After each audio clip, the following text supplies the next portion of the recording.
Panorama group, जो सोचता है वो करता है।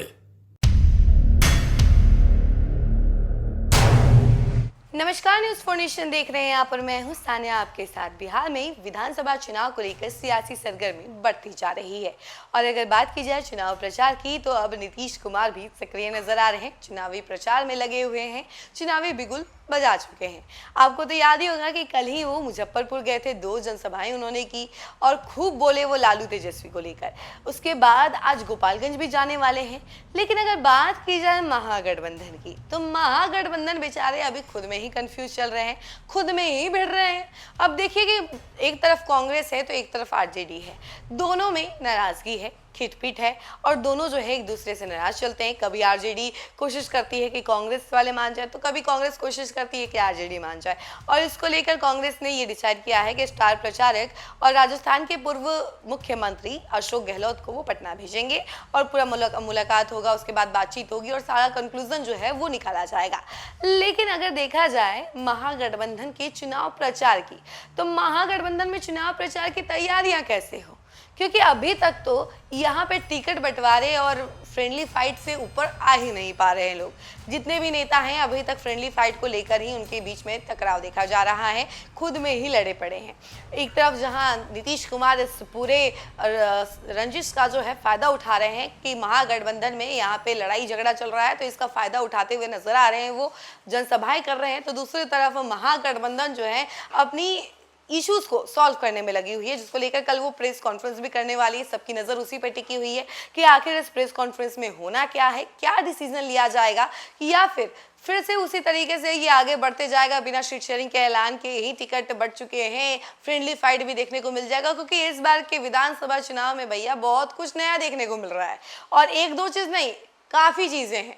मतलब इंस्टॉलमेंट में तेजस्वी यादव पहले तो घोषणा पत्र जारी कर रहे हैं और दूसरी तरफ देखा जा रहा है कि फ्रेंडली फाइट होने वाला है।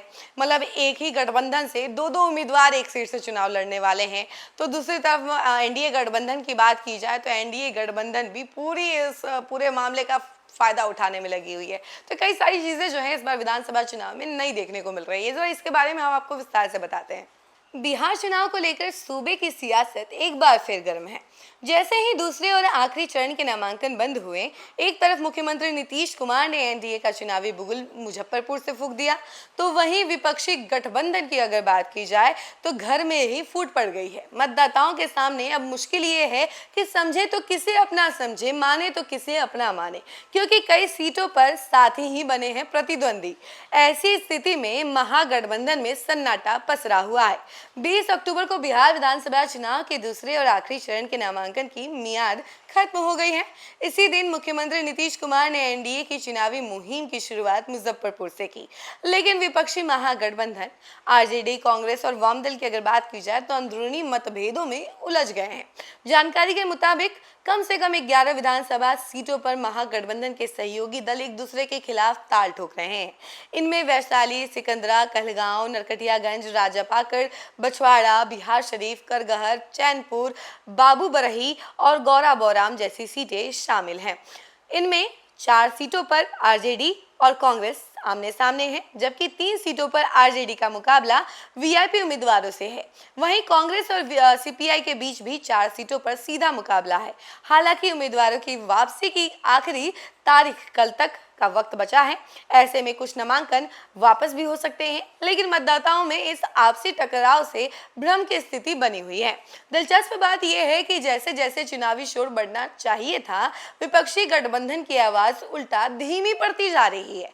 आरजेडी और कांग्रेस दोनों के सोशल मीडिया अकाउंट्स लगभग शांत है और पुराने नारे दोहराए जा रहे हैं। अगस्त में राहुल गांधी द्वारा शुरू की गई वोटर अधिकार यात्रा की ऊर्जा अब नदारद है। मीडिया रिपोर्ट्स की अगर बात की जाए तो मीडिया रिपोर्ट की माने तो आरजेडी नेता चित्तरंजन गगन ने कहा कि वे नेताओं के प्रचार कार्यक्रम की तैयारी कर रहे हैं, लेकिन अब तक कोई तय तारीख नहीं बताई गई है। हालांकि आरजेडी ने चुनाव आयोग को 40 स्टार प्रचारकों की सूची दी है, लेकिन असल में केवल तेजस्वी यादव ही मांग में हैं। 2020 के चुनावों में तेजस्वी ने अकेले 247 रैलियां की थी, जबकि नीतीश कुमार ने 160 और नित्यानंद राय ने 200 के करीब सभाएं की थी। आरजेडी सुप्रीमो लालू प्रसाद यादव इस बार स्वास्थ्य कारणों से पूरी तरह चुनावी मैदान से बाहर हैं और राबड़ी देवी ने भी अपनी गतिविधियां सीमित कर दी हैं। कांग्रेस की ओर से कहा गया है कि अशोक गहलोत और भूपेश बघेल 23 अक्टूबर से प्रचार शुरू करेंगे। जदयू के राष्ट्रीय कार्यकारी अध्यक्ष संजय कुमार झा ने कांग्रेस नेता राहुल गांधी पर तंज कसते हुए कहा कि वो वोट चोरी पर चर्चा करने आए थे, लेकिन सब खत्म हो गया है। राहुल असल में एक राजनीतिक पर्यटक हैं जिनका बिहार से कोई लेना देना नहीं है। वहीं जदयू प्रवक्ता राजीव रंजन प्रसाद ने कहा कि विपक्ष के पास न नेता है और न विचारधारा न मुद्दे। तो देखा आपने कि कहीं ना कहीं इस महागठबंधन के उलझन पे अब सियासत गर्म होती जा रही है, क्योंकि ये विपक्षी दल जो है यानी कि एनडीए गठबंधन के तमाम नेता जो हैं इसको लेकर टिक्का टिप्पणी कर रहे हैं। और अगर बात की जाए आरजेडी और कांग्रेस के सोशल मीडिया साइट्स की, तो इस पर भी अभी सन्नाटा पसरा हुआ है, क्योंकि दोनों ही गठबंधन जो देखा जा रहा है कि एक तरफ एनडीए गठबंधन है जिसने सोशल मीडिया को एक अहम केंद्र बना रखा है प्रचार के लिए, तो वही दूसरी तरफ तेजस्वी यादव और कांग्रेस जो है अभी शांत दिख रही है। क्योंकि जिस तरीके से पहले तेजस्वी यादव लगातार सक्रिय नजर आते थे सोशल मीडिया पर, उनके अकाउंट से लगातार वीडियोस पोस्ट होते थे, फोटोज पोस्ट होते थे, मीम्स पोस्ट होते थे एनडीए के खिलाफ, तो वहीं अब देखा जा रहा है कि ना कांग्रेस की तरफ से कोई चीजें सामने आ रही है और ना ही आरजेडी की तरफ से कोई फोटोज या वीडियोस सामने आ रहे हैं। तो क्या है राज, अब कल इससे पर्दा खुल ही जाएगा। तब तक इंतजार कीजिए और देखते रहिए न्यूज़ फॉर नेशन। धन्यवाद। किरण के साथ जाग उठा बिहार, हर मत बने नई उम्मीद, हर कदम जिम्मेदारी। न्यूज़ फॉर नेशन की अपील, 6 और 11 नवंबर को घर से निकलें, वोट करें और अपने भाग्य विधाता खुद बनें।